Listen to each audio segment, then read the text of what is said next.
I've also had lots of conversations with managers who privately have said, I don't want to be in this role, but I'm not going to go anywhere because in this company, a manager is a promotion. A manager role is a promotion. I'm paid more, and I can't step back.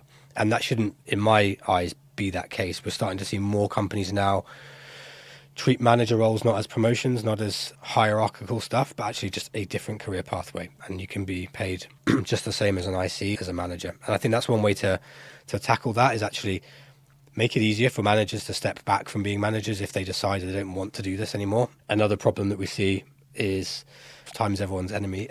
So it is hard. But again, I think this links back to a lot of companies who don't actually sit down and say, what in reality does this role look like day to day for this manager, and what do we expect of them from a manager versus IC?